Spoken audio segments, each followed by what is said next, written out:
Hey everybody, here for a cocktail at 5 o'clock, and not only is 5 o'clock cocktail time, but it is a special time on Friday nights, TGIF, happy Friday, happy weekend, as we like to do on Friday nights. I'm going to start with a Amaro shot. I'm going to do this one on ice because it's a little bit hot today. And because it's Negroni week, we're going to use Campari and do one that I've done before, which is the Ferrari, which is a 50-50 shot between Fernet Branca and Campari. And when I do these, I like to just do a 3/4 of an ounce. And just do it. You could, if you want to get super fancy, you could do this in a mixing glass, stir it, and then strain it. But I'm going to be a little bit more casual tonight. So that's what we have. Hope everybody had a good day today. Today my day was very nice.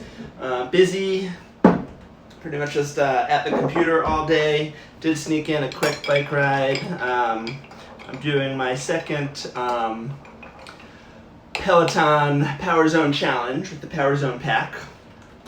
And so I did an 8-week challenge, basically from when the quarantine started in mid-March. That ended about 3 weeks ago. Then there were 2 weeks off and just started a new one, which kicks off this past week. So I did my first ride Monday, second one today. I have 2 more that I need to do throughout the weekend, which is exciting. So this, remember, the Campari and Fernet Branca is a Ferrari. Cheers. So good. All right. And I'm happy to see that SV Untangled just joined, because today's cocktail is called the Bitter French. The Frenchman is in the chat. And this being Negroni week, we are making this cocktail called the Bitter French, which is another, you hear this name all the time, a Phil Ward cocktail, famous New York City bartender. And we're doing it because it's Negroni week, but this is sort of like a blend between a Negroni and a French 75. And so the bitter is evoking the Campari and the bitterness, and it's a gin drink, which is also evocative of the Negroni, because once you have Campari and gin, you're 2/3 of the way to a Negroni. And it's actually not too far from what we had last night, the Negroni Spagliato, which replaced the gin with Prosecco. Here we're going to have Prosecco, but we're going to swap out the sweet vermouth, and we are going to replace it with some lemon juice and a little bit of simple syrup to sweeten it up, and that's where you really get the French 75 base. So it's essentially a French 75 with Campari, but it definitely is evocative of the Negroni, and it's really exciting. And the French 75 is a good drink, and my opinion is if you add Campari to anything, it makes it better. So that's where I stand. So good. All right, here we go. I'm going to start by juicing a lemon, and I'm going to make 2, one for me, one for Helen, and I need a half an ounce of lemon juice for each one. So I'm hoping I can get I should be able to get a full ounce of lemon juice from one lemon. Fingers crossed. Half there. Yeah, that should do it. I have a second lemon, but I prefer not to cut into it, both so that I can use it for peel, and then also save it for another day. Perfect. So half an ounce of lemon juice in each drink, so that times 2 is 1 ounce. Yeah.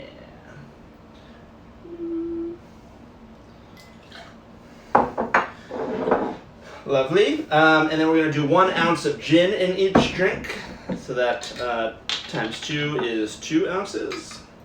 Using my Plymouth gin here, that is in line with what Phil Ward made the original recipe with. So we know that the flavors are going to balance out just right. And then it's a scant 1/4 ounce of Campari in each drink. So this will be, I think, enough to really come through, give it some beautiful pink color, but without overpowering the drink either.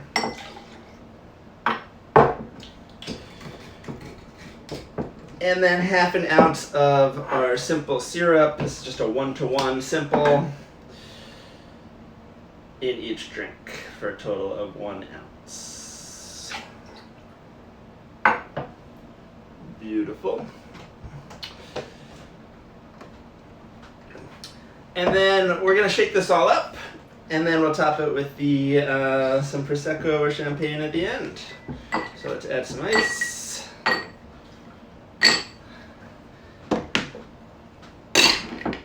And let's go.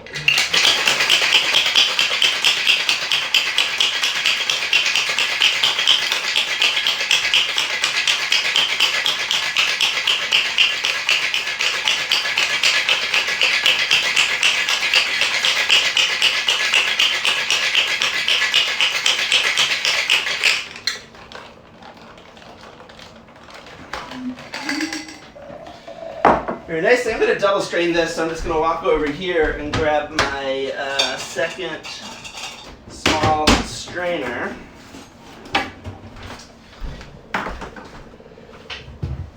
And I found this recipe in this book that I have from Gary Gaz-Regan, the Negroni. And in the picture, they serve it in a nice champagne flute.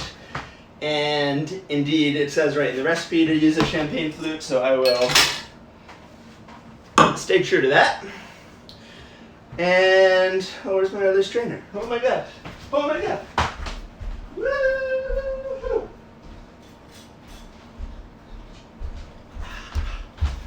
I got it. All right. So let's strain into these. The champagne flute definitely is a narrower target for the straining. But should be doing good. Look at that beautiful color.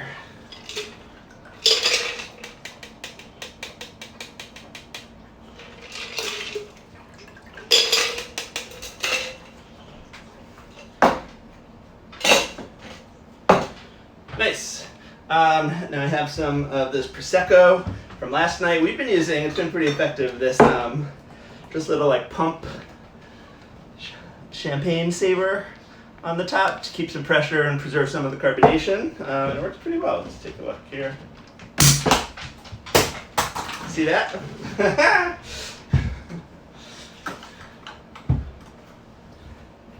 And we're just gonna top off.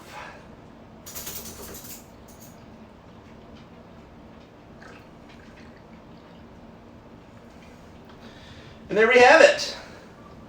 I don't know if any of you know any bitter Frenchmen or French women or French persons, but this is the Bitter French. Cheers. I do love this color. It's just like a beautiful rosé color.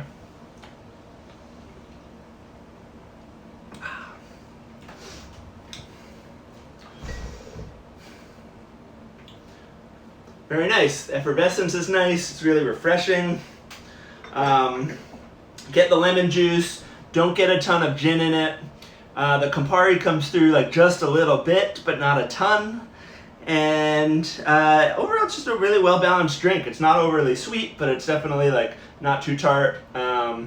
It's not a ton of gin in it, so that doesn't come through. So this is an impressively well-balanced drink for all the different things that are happening in it, with the Campari, with the gin, with the Prosecco, with the lemon juice. And it all balances out really well. Well, there's no like one dominant flavor.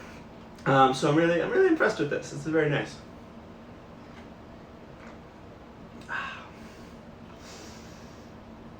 Fantastic. So it's another hot day here in Boston. We've got the AC pumping and working, trying our best with that. Got a little bit more work to do to go into the weekend. Oh, Megan wants to try this one. Yes, yes, yes. You totally should. Totally agree. It is delicious. And yeah, the next time I'm like making a batch of French 75s for Helen, I will definitely just sneak in some Campari for mine. And you know, this is I think it really just like enhances it in a way that, again, like it's only a little bit, it's not overwhelming it, gives it this beautiful color, and it's really nice. All right, here we go. We French aren't fulfilled unless we're a little bitter. The ennui is real. There you go. So I like that. I appreciate that. Cheers to that, Philippe.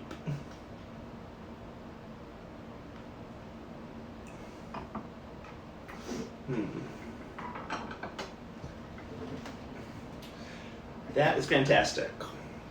So, yeah, as I was saying, no real plans this weekend, so that'll be nice. Just take it easy. Hopefully, just keep up with the yard and the yard work. Need to mow the lawn yet again.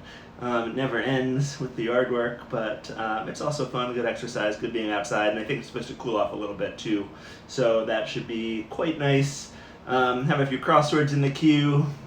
Have a couple books that I'm trying to read and get into. So hopefully a nice relaxing weekend. And that's about it. I hope each of you has a really nice weekend too. It's 5 o'clock. Why not have a drink with me? Cheers. Thank you for joining me for a drink. And we'll see you back here as the weekend progresses.